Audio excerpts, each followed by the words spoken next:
Native Land Pod is a production of iHeartRadio in partnership with Recent Choice Media. Welcome home, y'all. This is episode 110 of Native Land Pod, where we gave it to you straight, no chaser this holiday season. I am your co-host, Tiffany Cross, here with Angela Rye, Bakari Sellers, and Andrew Gillum. That's right, ladies first, back in the lead chair. And we got a busy show for y'all today. What are we talking about, guys? So much. We had some tragedy that, of course, struck Brown University's campus with 2 students dying, some in critical condition. And my godson happens to be a student there at Brown University, plays on the football team, but is on academic scholarship. And he will join us today. His name is F.A. Eliho. He'll join us to talk about that shooting. That is devastating. We're going to definitely keep them in our prayers. I just want to take a point of personal privilege here before we get too far down in this.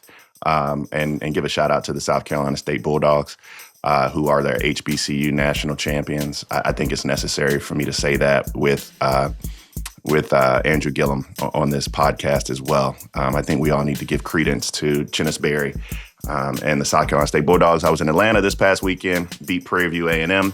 Along those same lines, though, we're going to keep it in the football family and talk about something that has kind of shocked the cultural world. Coach Sherrone Moore, coach at University of Michigan. He crashed out a little bit, and we'll talk about all the dynamics around what is now infamous crash out as the first African-American head coach in the history of University of Michigan football. You can also say cash out. He cashed out as well, but we'll say that for a second. Interesting. I have questions. He out of cash. Yeah, that's true. Andrew, what you got? That's true.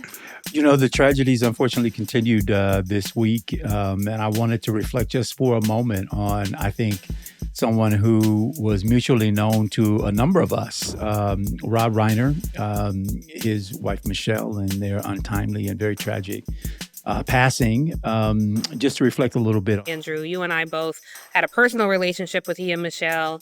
And on our production call, when we were talking about the show, you shared that you guys had lunch, or I believe breakfast, when you were on the campaign trail. And I've certainly broken bread with them, but want to hear your story about your time. And just really quickly, so our viewers know, this week, Rob Reiner and his wife Michele were found deceased in their home, in their Los Angeles home. And what came out later this week is that their son, Nick, is being charged with those murders. So very tragic story all around. And even our ignorant ass, remorseless ass president weighed in on it. But I would love for us to just first focus on the beautiful life and the beautiful person that Rob Reiner was, he and his lovely wife, Michele. So, Andrew, what was your experience? Yeah, Meathead, as he's known. Yes, Meathead. Actually, for those who know me, maybe followed the campaign a little bit, you know that Norman Lear and I were very close. I worked for the organization he founded, People for the American Way,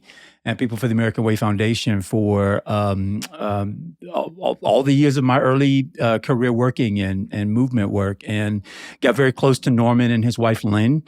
And as a result of that, if you knew Norman, then you knew Rob, because Norman in some ways kind of discovered him, even though Carl Reiner, his father, was already in the entertainment business. He tells this story of playing jacks with one of Norman's daughters, one of his older daughters, and Norman reflecting to Carl, hey, that kid's kind of funny. And Carl basically saying, that kid? No, he's a mute. He doesn't talk. His father, Carl, didn't really observe him as being someone who could really be a participant in this very outwardly facing business of entertainment. And Norman saw something different.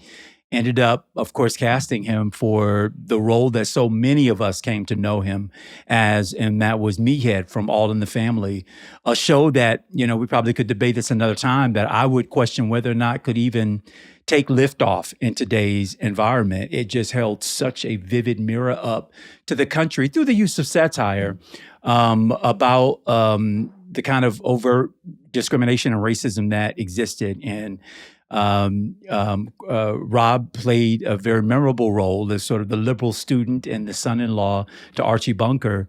that, again, I think held up a really important, vivid mirror to the country to see itself reflected, but through satire, which I think is sometimes the best way of helping us reckon with some of the more difficult issues in our community.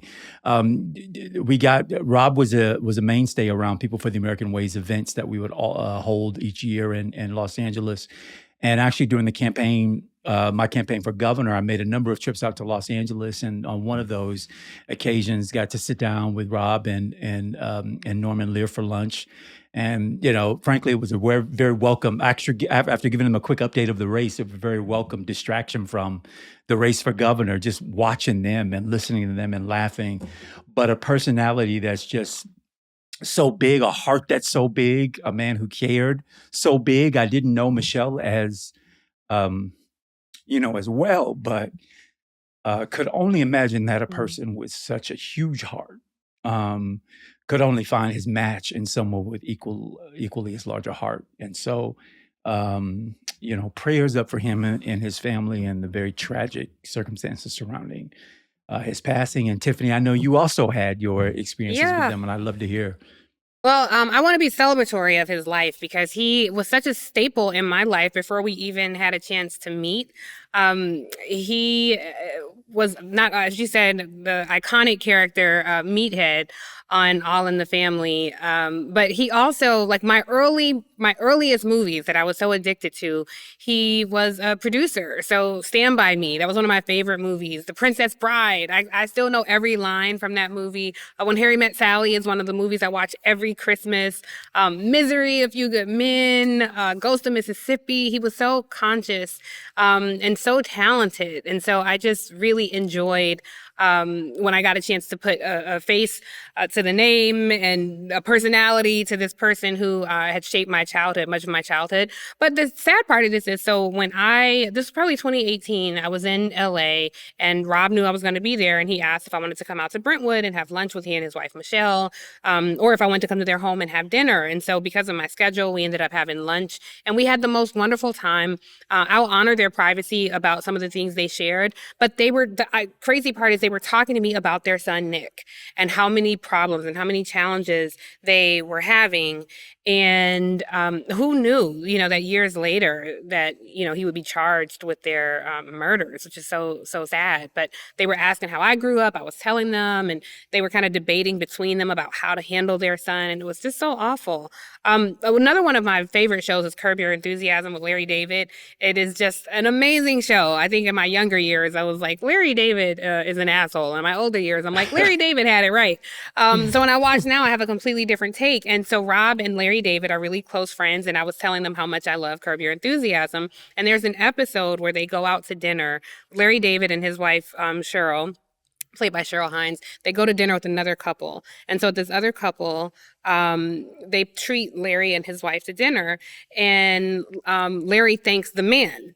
He says, thank you so much for dinner. And the wife is there and she's like, okay, well, what about me? And he's like, yeah, okay. Like, what about you? I thanked your husband. He paid for dinner. She's like, well, we paid for dinner. It's our money. And he's like, you don't work. It's your husband's money. And it gets into this whole thing. So when I'm telling Rob and Michele this story, Michelle's like, he based that episode on us. That happened with us. Wow. That went to dinner.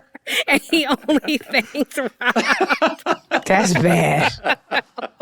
So I love their whole friend crew, their friendship. And he was such a wonderful man. When I got my show, he was so celebratory. He was always on Joy Reid. And he also had a close friendship. So I just honor his talent and so much of his life that he lived on screen, behind the camera, but also as a really good patriot in today's society and all the things that he did. He supported so many causes that benefit the greater good. And so I want us to focus on that and highlight that. But I do know, Angela, we were talking about on the call, that it was really disgusting to see Donald Trump post on Truth Social. I don't think it's worth really revisiting what he said, but it was just really ugly things that Donald Trump said because he's a petulant child. And so I know you were really upset by that, Angela. So curious your thoughts about all of it.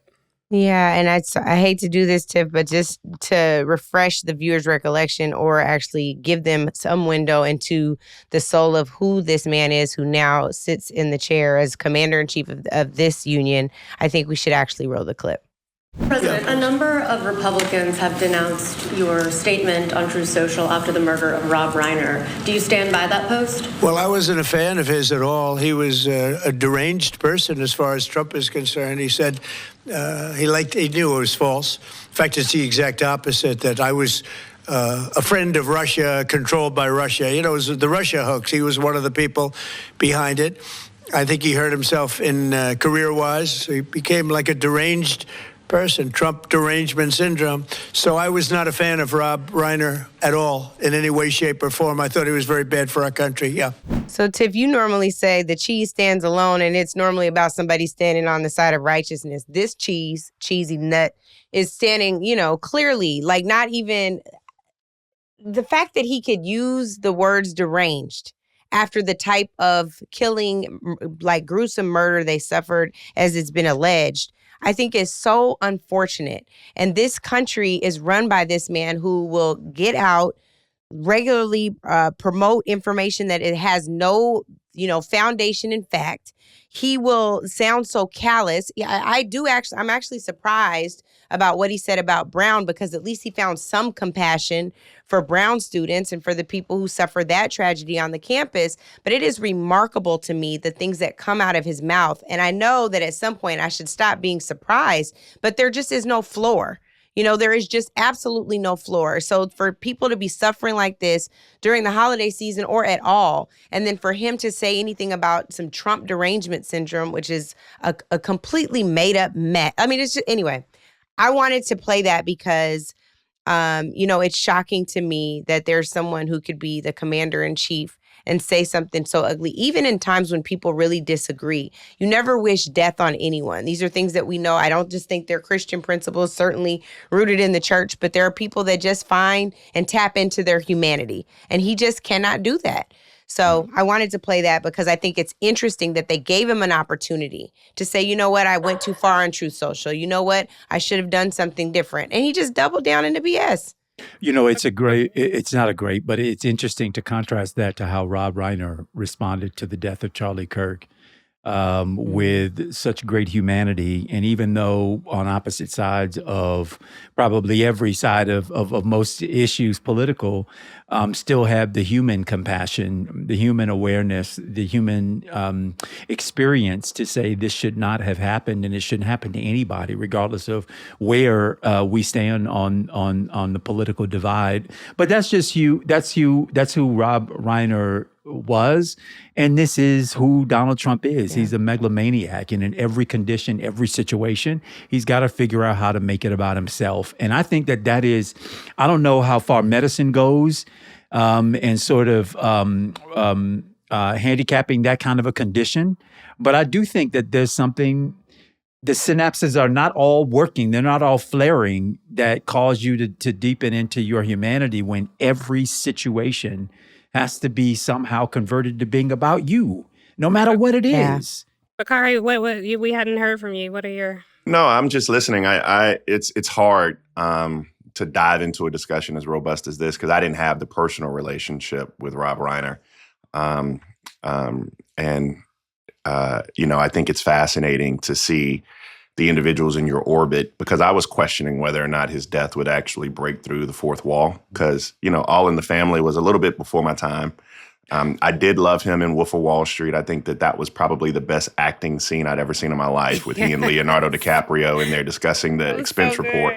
It was like a room full of amazing actors in that space. But to hear you all talk about it shows that it did kind of break through that fourth wall, that it has permeated more mainstream thought because of his impact. And I think that is symptomatic or emblematic of his impact. That's kind of first. Second, I do think his death highlights two political issues that I would love to hear you all's input on. One is the role of or how we discuss and talk about mental health in this country, whether or not it's Rob's son or whether or not it's the heavy dose of psychopathy that our president suffers from, and how we address it. and the narcissism. I talked about this on CNN the other night, and got a bunch of doctors who, a lot of Black doctors were saying that the word you missed, Bakari, is narcissism, and we don't really talk about it enough. We don't talk about it enough in association with him. I try to stay away from diagnosing people with mental health issues because I'm sure I can be diagnosed with enough. But I do think it highlights both of those things. And then the other issue is I am fascinated by the role of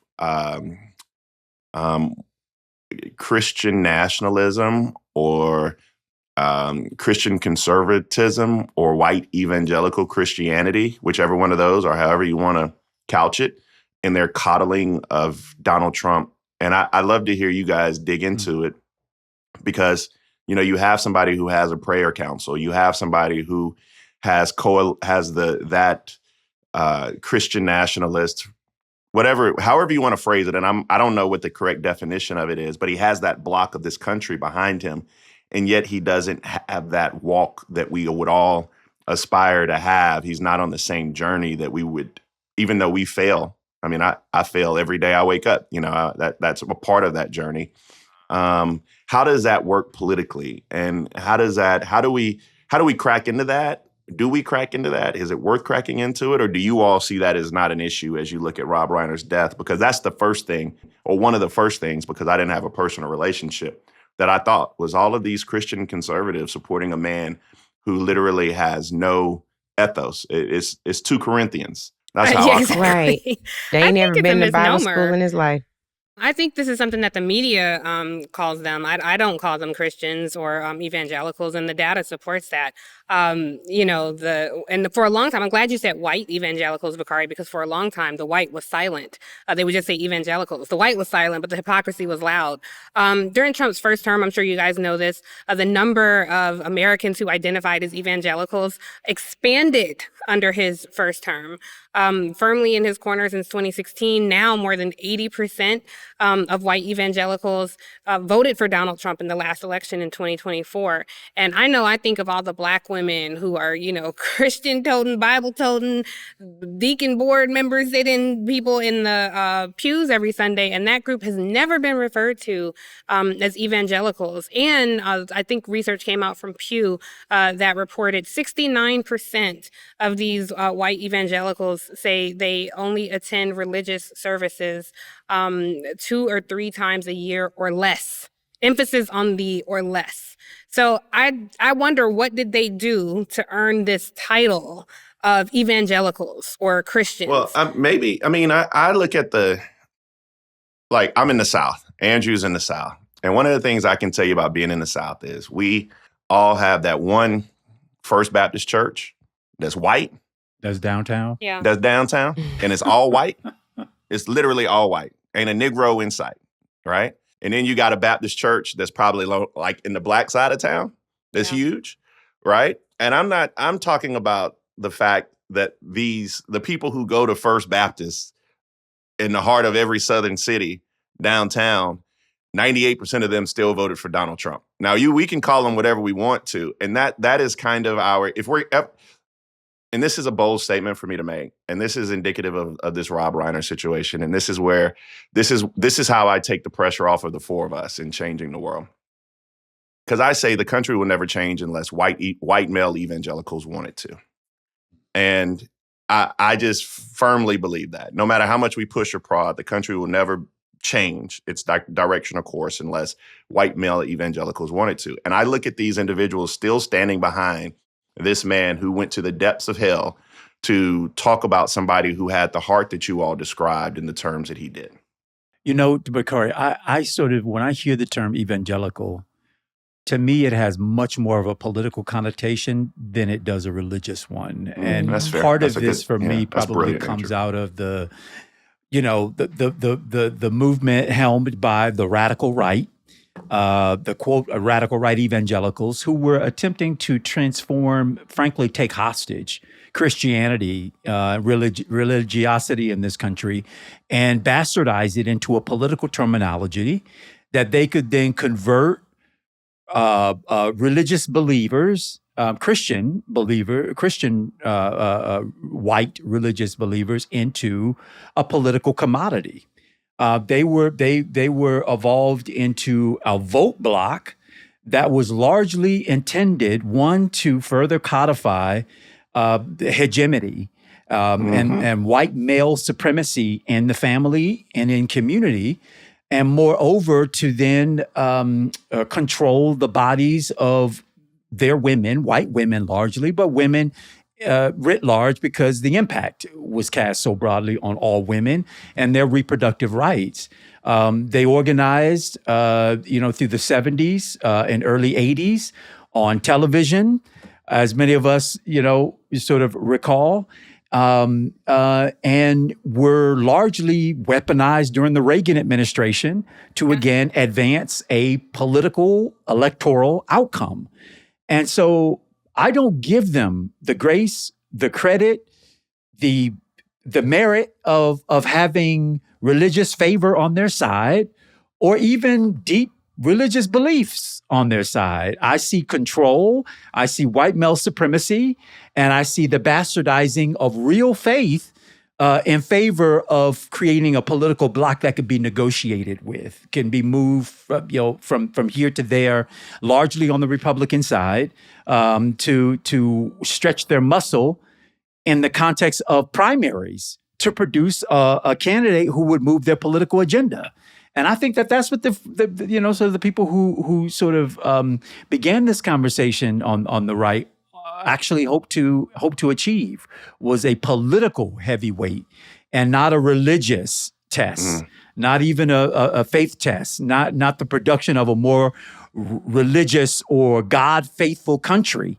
They wanted a more white male hegemonist society, and they weaponized and then bastardized faith to achieve that end. So they don't get real credit with me. It is a political term as far as I'm concerned, and where people who might consider themselves truly faithful on the right come down in this sort of equation, in my opinion, is that they have made their peace with being in common cause over the issue largely of reproductive health and of controlling women's bodies, and frankly making illegal abortions. Aside from that issue, I can't. They're not organizing for the poor. They're not rallying behind the health and well-being of children, of babies, yeah, they're not even, of family. They're not even pro-life. They're not pro-life. They're not doing they're pro-birth. Yeah. They're not doing it to others as you would have them do it. They're not doing any of that. All the verses that we know of, they don't live that life.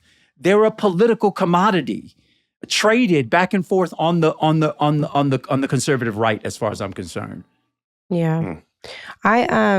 I think now is a good time, since we probably will not crack the code on white evangelicals and white Christian nationalism today. But what we do know is that their plan A may not work, and so there's plan B. A little pun intended as we transition to Sherrone Moore, who was rumored to have door-dashed some plan B over to his mistress at the University of Michigan. He, of course, is the head football coach at the school, was recently fired after the relationship that she previously concealed, and he definitely concealed throughout the duration, was discovered from the University of Michigan. She broke up with, as reported, the coach on December 8th, and then told the University of Michigan about the relationship on December 10th. He was fired. He had some moments Bakari wants to talk about. And I want to talk about if she should be fired, because people right now are talking about whether or not a subordinate should be fired in this circumstance. So I'd love to hear y'all's thoughts on this. It's a little bit of white mess, a little bit of black mess. We'll call it a little bit of Oreo mess. But it is a mess. And we were talking about mental health earlier, so all jokes aside, he also had a really severe breakdown, it looks like, by threatening Man, that man ain't had no severe. Man, no. He threatened her life. Bakari, First of all, he threatened her life. He didn't have no I don't know if it severe was a mental butter breakdown. knife, but it was a knife. It was a butter knife. That man It was a butter knife? Tiffany. He was playing Either way, games. you shouldn't threaten nobody's life. Can You I ask shouldn't y'all a threaten question? yours. Can I ask y'all a question? Yes. Yeah, he took out a butter knife, Andrew. That man wasn't serious. He wasn't about to do nothing. I could hardly have y'all cut bread. have y'all ever been in a relationship where either you crashed out or the other person crashed out?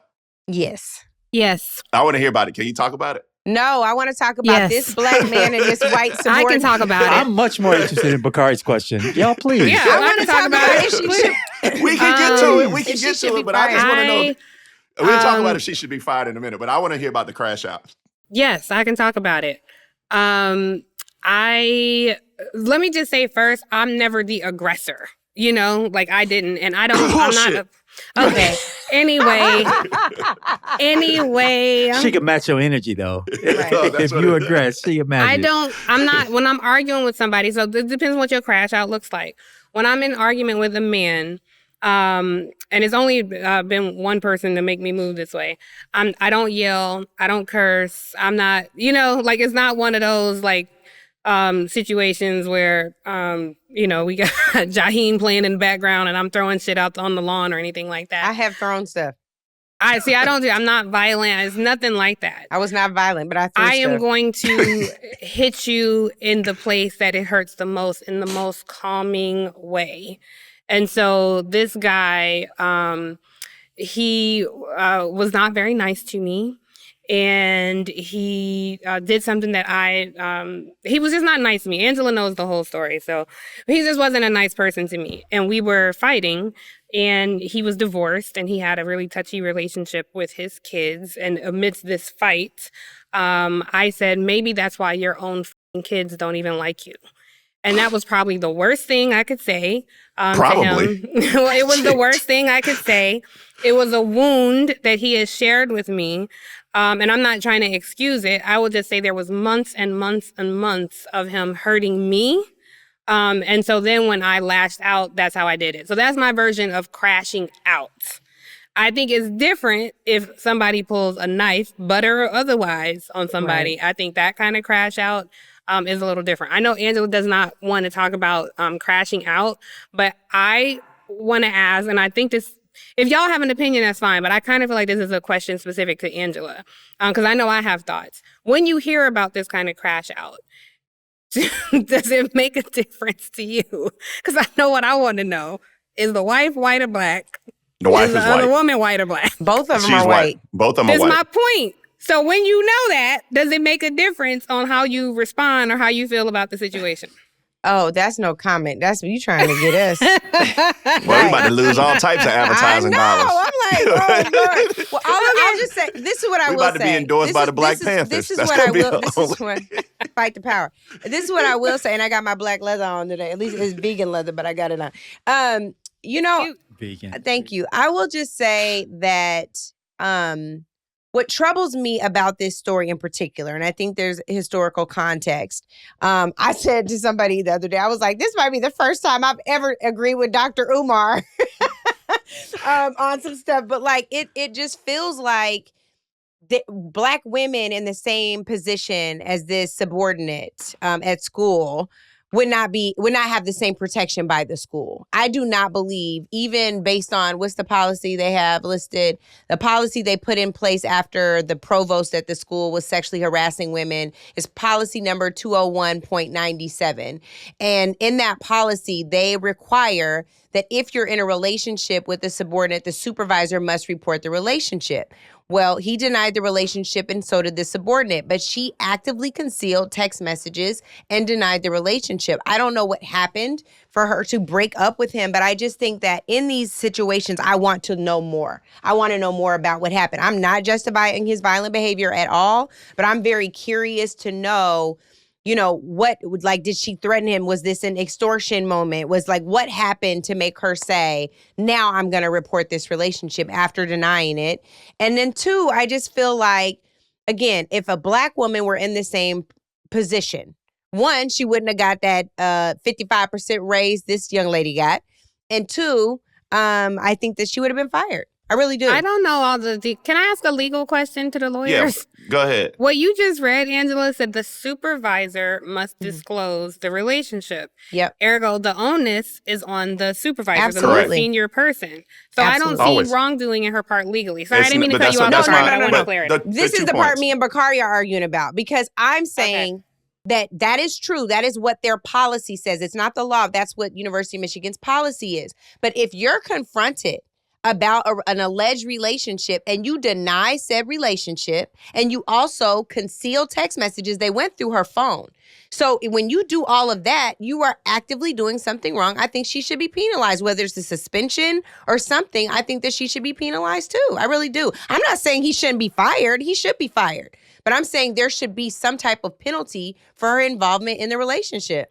So they're I two do. different things. They're two. I hear you, Tiffany. But the first thing is Angela's talking about something that falls outside of that ordinance that she read, because she's talking about impeding some type of internal investigation or obstructing it, which the young lady clearly did. However, she eventually came back and rectified all of that and told her truth and brought receipts and all those other type of things. But it's very difficult to, and this word, I know we're going to get crucified, or I am in the comments for using this word in describing her, but this is an accurate legal term in describing her in this situation. You cannot fire the victim of any type of sexual harassment or improper relationship in this setting. You just simply cannot. They already going to have to pay her. Firing her looks like some form of retribution.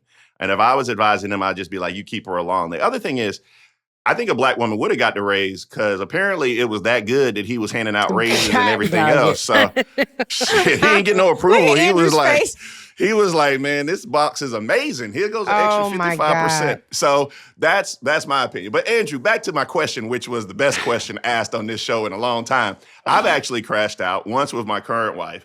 She made me mad. She went down to homecoming. That's not even her homecoming, by the way. She made me mad. Not What, she. We were Morehouse arguing. homecoming? Yeah, she went to Morehouse Spelman because, her whole family went down there. And she was like, we going to the club and all this other stuff. We had been arguing. And I punched a hole in the wall. Okay?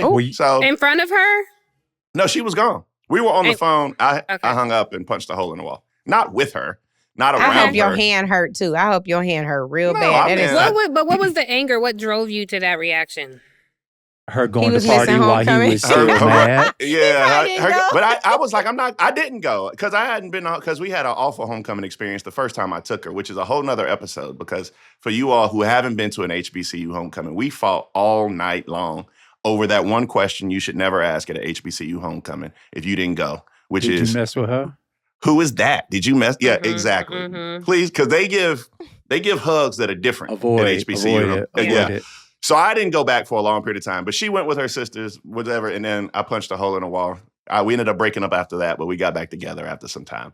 But I'm confused, Bakari. Did you punch a hole in the wall? Why? Was it that she was at homecoming? Was it that she was there to spite you? Was it that she might have run into some dudes and they might have hollered Maybe at her? all of and the she might have above. left? All of the above. All Okay. of the above. Okay. All of the above. And when you're irrational, and it Yeah. makes no sense. And then you wake up in the morning, you're like, I got this hole in the wall. And I got to Yeah. patch this thing up. Yeah. Okay. So that was hand first. probably is hurting. No, I made sure there was no stud right there. I wasn't silly. Okay. And then I got crashed No out on load one bearing time. wall. not No searching for a stud in no your life. load bearing walls here. And then I got crashed crashed out out on on you? one time. I'm not gonna say who, but in college one time, my senior year, my good friend Jared Lodholt, my ex-girlfriend came in the house and she was like, I'm gonna just go back here. She had been mad at me for something, probably because I was too good of an American. And she put all my clothes in the tub. And when Jared walked back there, my entire closet, she had bleach out. And he stopped her. He stopped her from pouring bleach on my clothes. But Oh my God. but I did have when I got home, I was like, why are all my clothes in the tub? And he was like, you're lucky. It almost got Yeah. worse than this. Just say So thanks. shout out to my brother for saving me on that infamous crash out. Thank you Andrew? for Angela, being did you a want to share? friend. Did you want to share yours? No, I don't. I wanted to talk about this white woman and this black man and what happened as a result of, because his crash out was severe. He went to jail. I ain't never been to jail. I ain't never threatened violence No, on I haven't been anybody. But Can I will say, can you I tell had me a what response happened, to some. Angela, about with the Sure. white man and the black? Because I'm still a little confused. I'm gonna tell you. You tell me what I got wrong. He's married to Yes. a white woman. She Yes. works at the school doing what? Do we know what she does? She's No, an no. assistant. An No. administrative Who is the she assistant. you're talking about? His wife The don't work mistress. The extra. No, extra. Oh, the she's mistress. talking about the mistress. The mistress is Side. his administrative assistant. Yes, executive assistant. She's his executive assistant. These two start having an affair. Mhm. And you said that he Uber Eats her a Plan B. Like, how did all this blow up? That is what is rumored. I don't have any fact on that, but it is interesting because they're saying how this relationship was discovered, right? That there was a DoorDash or some type of order of Plan B to the office. And it was discovered in that way. I know that's ignorant, but it tracks because this whole thing is ignorant. She was an administrative assistant in the athletic department. You see her like on the field with her, talking to her. I don't know if that was a practice or a game. I think it was right before a game. But they were in a relationship, and it's been ongoing for at least a year. It's been like, it's not. Oh, but it was one of those things. It was a well-known secret. Well-known. Well-known So secret. an Worst open kept secret. Open. Yeah, Open. open secret. Yeah, Like worst they would kept. walk around on campus together. The football players would kind of pick on. They would talk about it, pick on him about it. It was a well-known secret. Her father is actually the executive scout for the Chicago Bears. How about that? How about that? So I think that's why I think that this is far more nefarious than what is being So can we- alleged. Go ahead. yeah, no, I was going to say, and that this goes in deep water here, and this is a mini pod. When I got elected in 2006, one of my family friends who is a very well-known former member. Wait, Bakari, you're ADD. Tiff, did you get clarity on the storyline? I think so. Okay, I still good. am unsure how No, it all blew up. but I like was how it came this to ties light. in. Yeah. This Okay, ties go ahead. in. Okay, This okay. ties Well, in. tie it And- together. No, You know and that's our because I'm not show. going to mention his name, but he's very popular, very well known politician. But he's a close family friend, and he told me when I got elected, he said, "You never hire anyone that's attractive," and he said, "Either you are sleeping with them or people think you're sleeping with them." And I know that probably is one of the more misogynistic, sexist type of ideals. I was looking at my friend Ben Watson. He was talking about his college football coach. Ben is a great guy. Played tight end at the Georgia Bulldogs. Played in the NFL 20 years. And he said his college football coach would not get in an elevator with a woman by himself. And I know that's think an that's smart. outdated, but so that's my question to y'all. And Seems I unfair. don't know if Andrew heard anything similar. It I does seem mean, unfair, but I was supposed to hire a mother figure for my office, and I sure did. Angela Whitaker, love her to death. She's a preacher, and was my EA, and she had the discernment of Jesus's first acolyte. If you were calling the office I had honestly, when I first got elected, I had people who a Miss USA contestant come bring her fold out book, walk me through the pictures and when she got crowned, this is that. I mean, my aide was in for every meeting that she was suspicious of. Sat right there in the room. There were what job you give her? There were no jobs handed out, none whatsoever. Andrew, I'm so Such sorry an that we got this inappropriate joke ignorant after ass. No, Such an inappropriate Bakari, joke. you're hilarious. You really are. I'm not following you down into any of those drains, however. But the point is that, yes, it was stated, and then it was like, okay, my progressive self, we cannot state this anywhere. But there were operating rules that were not stated around much of those kinds of things.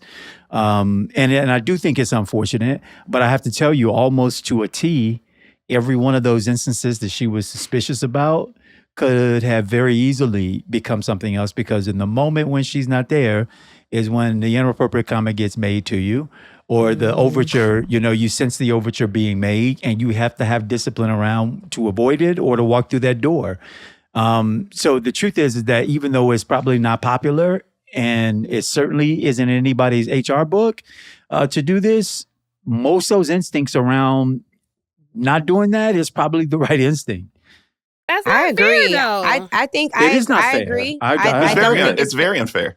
I don't think it's fair either, but I'm going to tell y'all, there's like very traditional church stuff around this. So like growing up, in high school anyway, I started going to Kojic Church in high school. We were told you date in groups, you go in groups. And even after that, like you don't do, if you meet with a pastor or an elder or deacon, you meet with the door open. Like there are some things that people do not because it's biblical, but just because it's wisdom. And I think that, there are a lot of, especially young folks are like, all of that sounds crazy. But like, even when I started my CBC job, the first CBC meeting I went to, I had on it was my favorite DVF dress. It was black and it was form fitting, but it wasn't below like the knees. Yes, it was it was right to the knee, like right at the knee. You needed a throw. Did you have to jump up and down? No, shut up. No, just wait a minute. Let me make my point. So the thing is, it was form fitting, but it wasn't skin tight. The women members that left that meeting and how they describe what I had on, you would think that my ass was out at the club, boobs, booty, everything, see-through. Like, it was so bad. And you know what was behind that? I was so offended at first when it was reported back to me by Patrice Willoughby, who was the ED before me. But she was saying, the members really want to make sure that you cover up, the women are, and they were trying to protect me from the men. So there is something about it that is, frustrating, that is remarkably unfair, but also it comes from a place of protection. For the most part, I ain't gonna speak for all of them, but I know in my experiences, it absolutely came from protection. No, I want to hear Tiffany. Always. Tiffany about to bubble over. Go ahead, Tiffany. Yeah, because I think that's so unfair. And if that were the case, then Angela wouldn't have been hired for any of the jobs that she had on Capitol Hill. I also don't think that those comments are always rooted in protection. Sometimes there is like an animus towards younger women who look a certain way. Sure. And you can feel that, and it doesn't come from a good place all the time. Furthermore, it's discrimination. Like, you're discriminating against somebody, and I think it says more about the hirer than it does the potential employee, that you cannot handle a situation. Like, attractive people can be attractive and smart and capable. So if whoever was doing, Mr. Cleaver's hiring, Congressman Emmanuel Cleaver from Missouri, who was the executive director of the CBC at the time, Angela worked there, or the chair of the CBC when Angela was ED. Imagine them saying like, no, Mr. Cleaver, like, she can't work for you. Like, she's too attractive. Like, that would not have been fair to... But the facts is that attractive people are not losing. They're the ones who are large. I mean, well, we don't know that. That's the no. Studies repeatedly Attraction identify is some social that capital. The more attractive you are, the more likely you are to be hired, the higher paid you are, so on and so on and so on. So, in truth, even though we may have some of these layers on our associations, the truth is that people who are attractive, who are largely, thinner, they're winning by and large. I'm going to tell you this, Andrew, to this point, there was some women who were like, how did you get your job? Right? Like, that's what I was about to say. The perception thereof was you must have been doing something. So then let me tell you what my answer was back. And young people, I encourage you to try this at home. I said back, not the same way you got yours. Oh, Lord. Young people are discouraged that response. On that note, young people do not respond that way. Because honestly, that is the surest, fastest way to alienate yourself. Like, watch your mouth when you're talking to people who asking you, and you are a young person trying to find your way. Questions. I agree. The question is inappropriate. Well, the implication of the question is inappropriate. Oh, it was the way they even said it. I know how did you get your job? I was like, not the same way you got yours. That was disrespectful to you, and I disrespected right back. I hope that younger people can navigate that space a little better. Here's the advice I would offer young women. It worked. And something, I don't know. I would not encourage that kind of tone from younger people trying to navigate their way. This is the advice I would offer that I had to learn myself, because a lot of people, sometimes older men, come to, in quotations, help younger women, younger attractive women, and they come under the guise of mentorship, or under the guise of I'm trying to help you, and they have bad intentions. And then you're met with this group of more established older women who are looking at you saying things like, well, how did you get your job? And you can feel lonely as this young person trying to find your way. Both sides are trying to attack you from a very negative way. Here's what I had to learn. So a guy told me this. He's like, look, you're a young, attractive woman in DC. People are going to try to you. If your intention is I'm never going to talk to you because you're trying to sleep with me, like it will be hard for you to navigate. You have to learn how to navigate those situations. So things I did, and I offer this to young women. One, there's no reason for us to meet for drinks or dinner. If somebody wants to help you, have breakfast. Let's meet for breakfast. See if the chief of Coffee. staff or somebody, or coffee even. See if somebody can join you. Say, I really, your chief of staff or your whomever, if it's not a member on Capitol Hill, but somebody else, like I would love to learn from them as well. Or is it possible if I bring a friend along because she could really benefit from your tutelage, anything like that. I think for women who Angela says this comes from protection, I didn't always experience it as protection. I think for women who respond that way, unfortunately, like you're not in a place to battle with them on equal footing. So I think a better, one way I would suggest responding is to show your talent, like actually answer the question. Say, oh, I graduated top of my class from Spelman. I, interned for this person, that person. I'd really love to pursue law. I hope to be an executive director one day. Would love to bend your ear if you have time to hear from me. To me, Angela may disagree, to me, that is a little more belittling. But also because me as an older person, if I talk to a younger person that way and they responded, now I feel embarrassed. Now I feel embarrassed that I was trying to be a bitch to this young girl and she responded with an appropriate answer that gave me her resume that showed that she more than earned the job and she just happened to be attractive. She still ain't gonna like you. She still missing ain't gonna like you It because you're doesn't cute. matter. It I think doesn't she's still matter. gonna like you 'cause you're cute. maintain that's not true, Bakari. I don't believe that. About it pits women against women and I just hate that attitude. But that's what they were doing. It gives practice to these young people to carry yourself with a certain demeanor. Missing to in the present yourself conversation, a different y'all, way. are people who actually genuinely mean to help you along the way, which That's I have right. to say That's right. are Yes. they're plentiful That's in right. the process. I had a ton. And sometimes the experiences you might get from some of those people is that because they're either their setup to being where they are has already been tainted by someone, or their experiences so far have caused them to have doubt around your intentions so much that there becomes this rejection of decent people who are really just trying to help you navigate the situation, not trying to get in your pants, are offended by the very suggestion Yes. that that's their intent. And you find yourself up the creek without a pedal because you decided to put everybody in the same box of intention. Yeah, that's true. When You that, miss your absolutely blessings that right. sometimes. wasn't Yes. but wasn't the intent. So I guess And that's men and women. That's Yes. across Yeah, no, the I mean, board. I can only Across the I can board. only imagine the opportunities I missed just from being handsome. Yeah, I mean, buddy, it's you hard did. out here. You could have been But this president, show was Bakari. not one of them, and that's good. But also, Angela, I mean, Angela is intentional about mentoring young people in a way that will make all of us feel guilty. Because I don't have the capacity that she does, but she devotes so much time to these You young guys people. have all talked to PDP, so let me I just say have, that. but you run the program like you. It's a difference between me popping in and to talk to them I just versus what you're appreciate doing. it. They do too.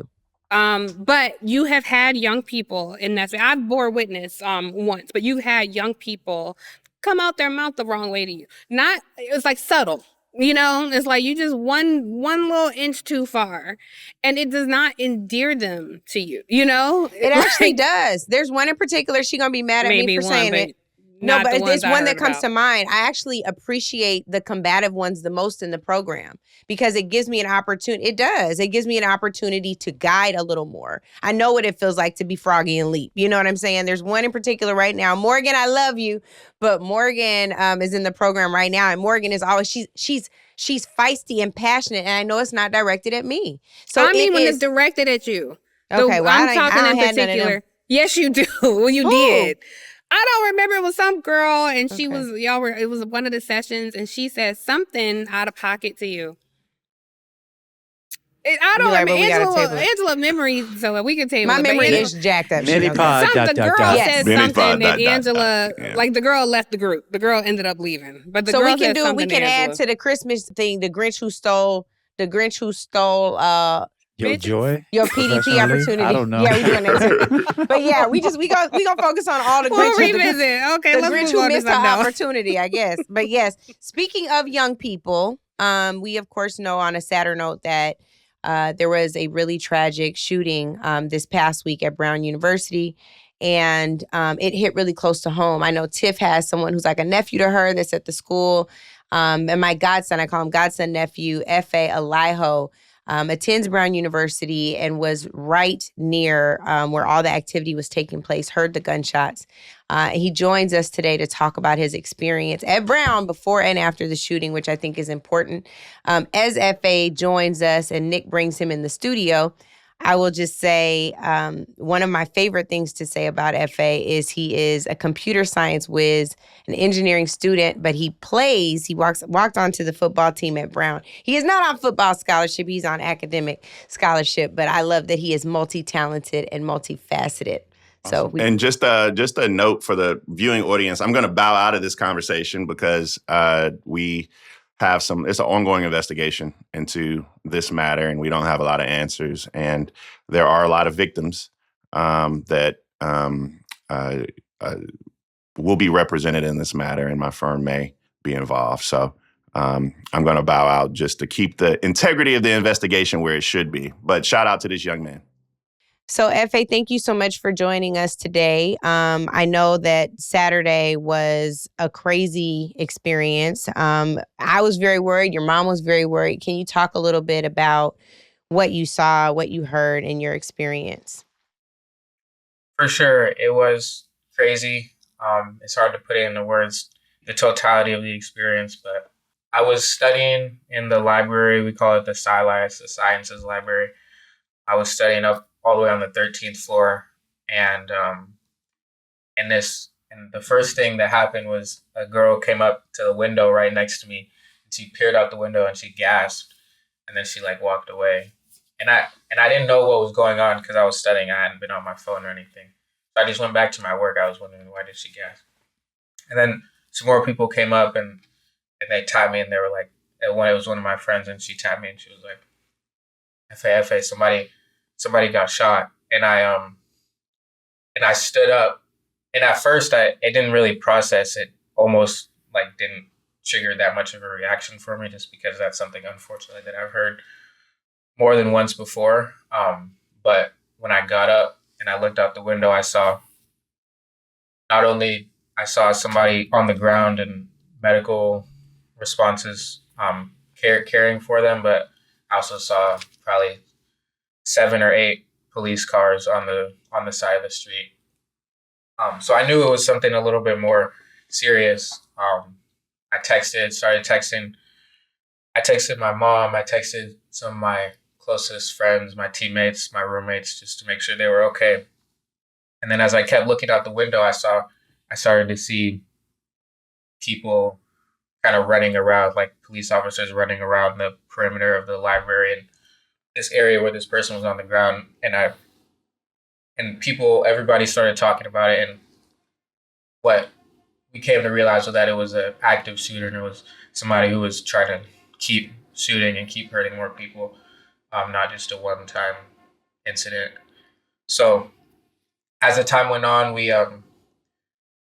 I saw people still running around. I didn't see anything else out the window, but as you could go around the library, I saw Thayer Street, which is the busiest street on our campus. It was cop cars all the way up the street, literally as far as I could see.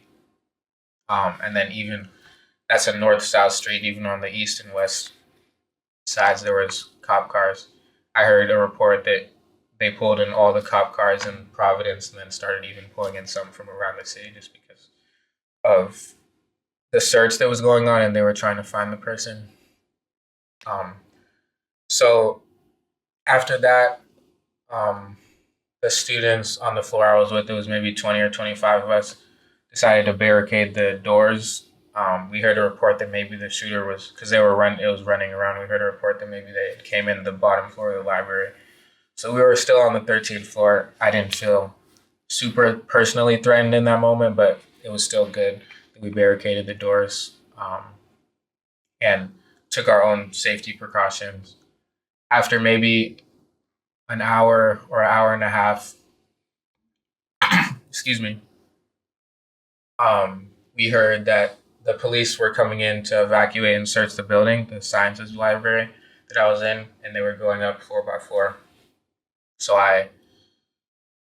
we heard that they were going up floor by floor, and maybe a few floors down, at least I heard the police yell, knock on the door, not our door, but a few floors down, or Providence police were coming in. And so I kind of knew that, okay, they're coming up to our floor. And then maybe a few minutes later, we heard somebody knock on the door, but they didn't say anything. So that caused a lot of panic in the room. Everyone went to the other side of the room because some people thought, okay, maybe it was the shooter that was coming in and trying to come up to our floor. That caused a lot of panic in the room, and that was a lot of heightened emotions in that moment. But maybe a minute or two later, through a different door, the police came in, announced themselves Providence Police, and then they got us all to one side of the room, made us count off to get a head count. They thankfully let us grab our stuff for a short period of time, our belongings and our computer and stuff like that. And then they escorted us all the way down to the basement.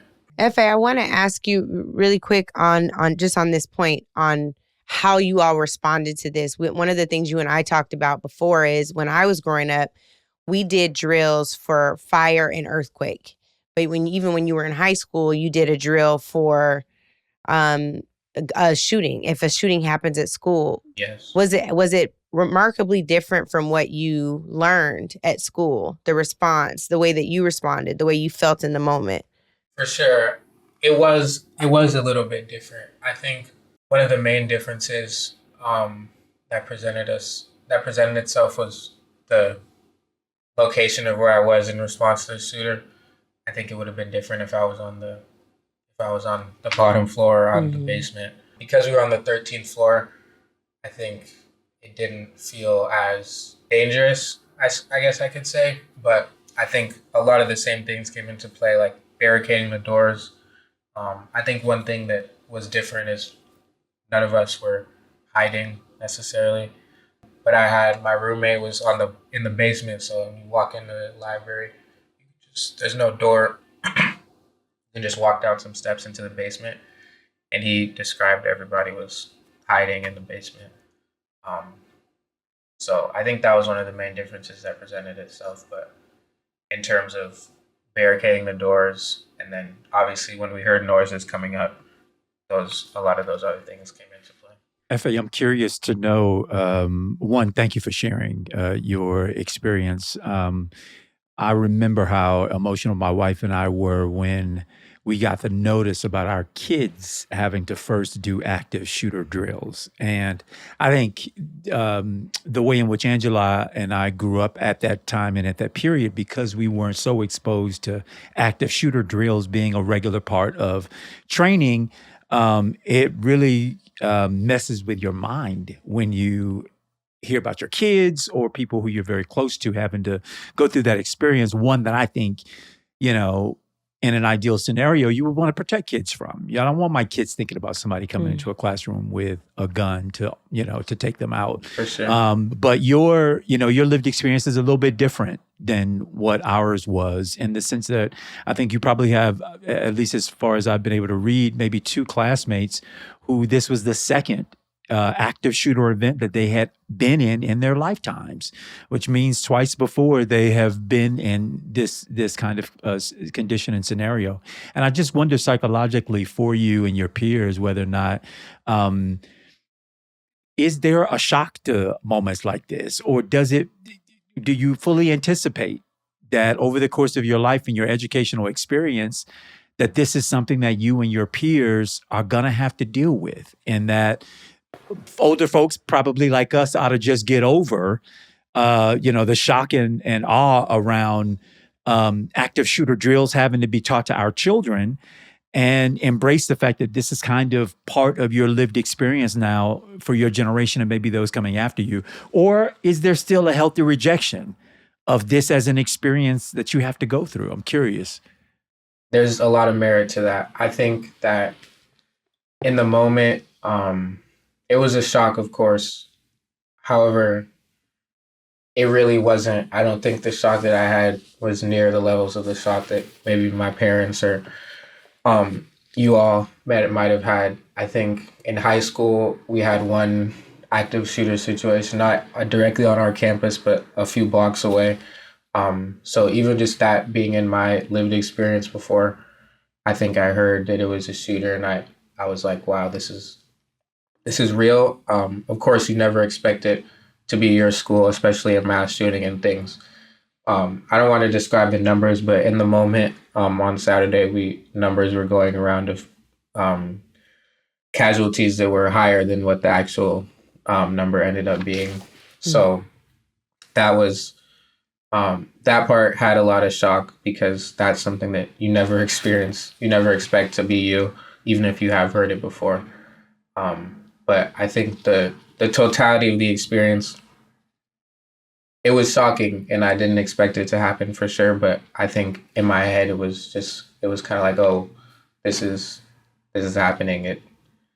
This is the next one that happened. It was like it was almost like it had been enough time has passed, like where this is the next one that's going on, if that makes sense. Yeah.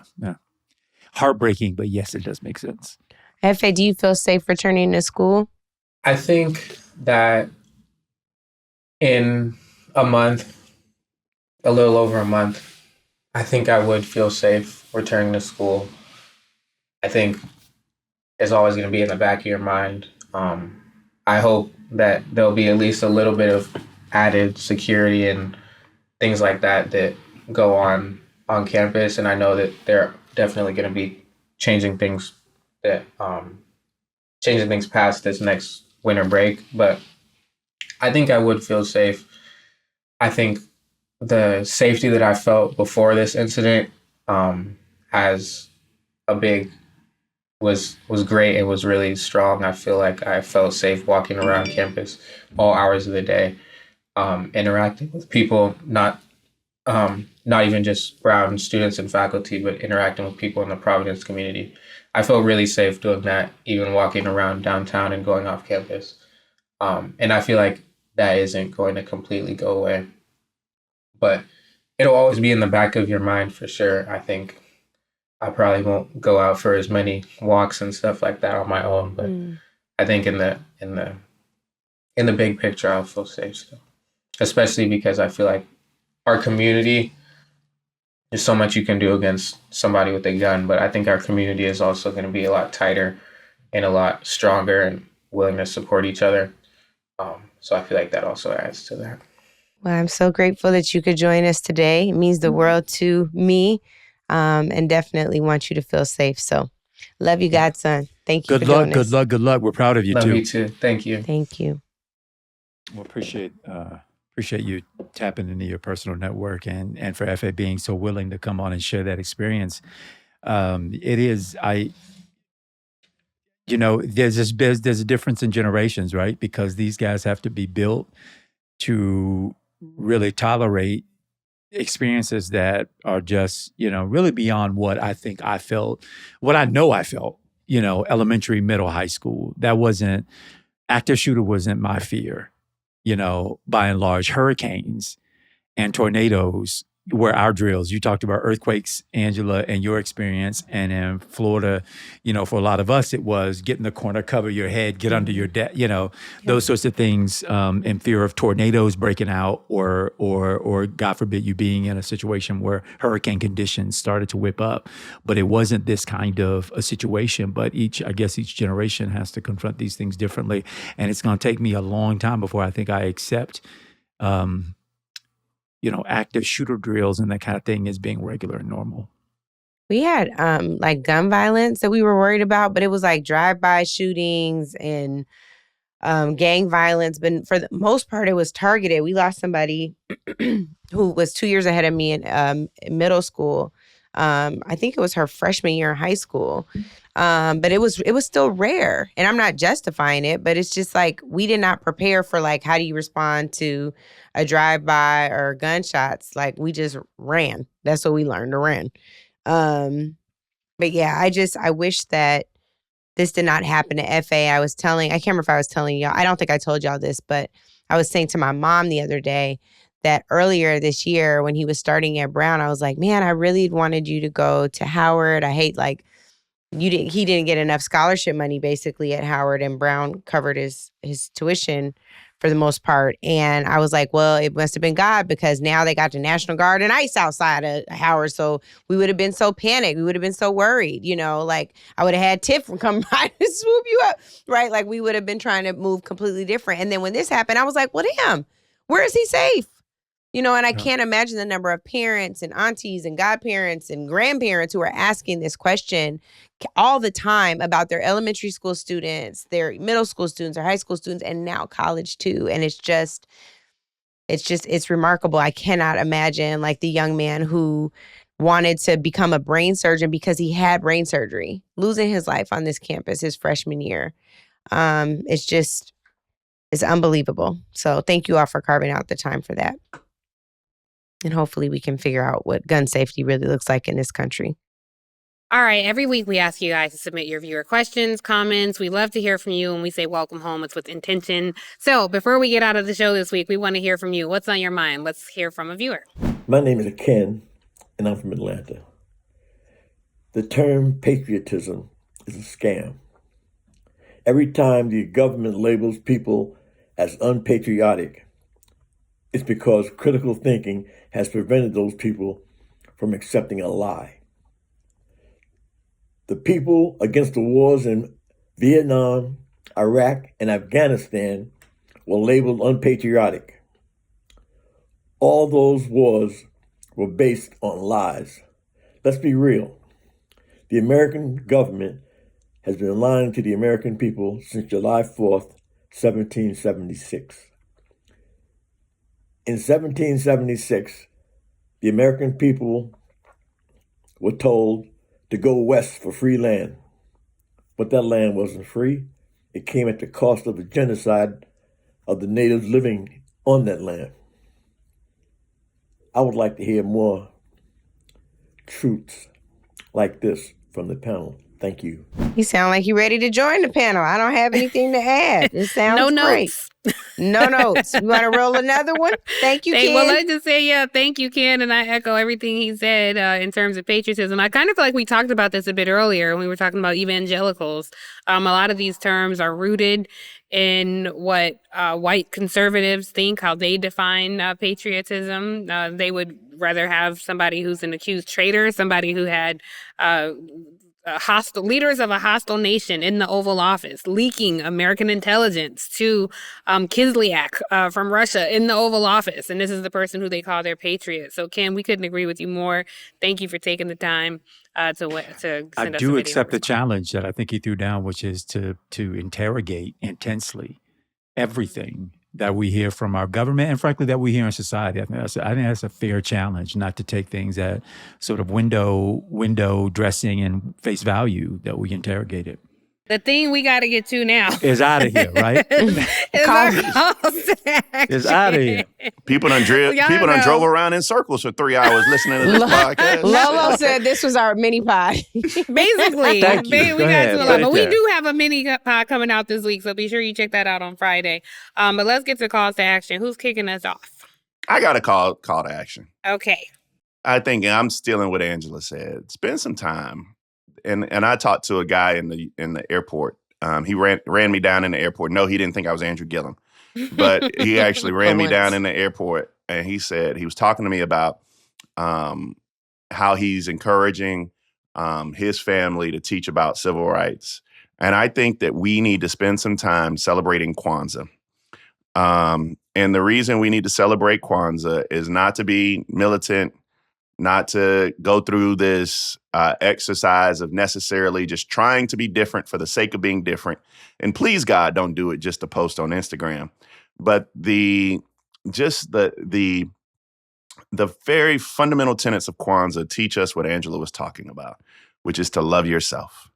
And I think that the concept of community, the concept of loving yourself are all encapsulated in Kwanzaa.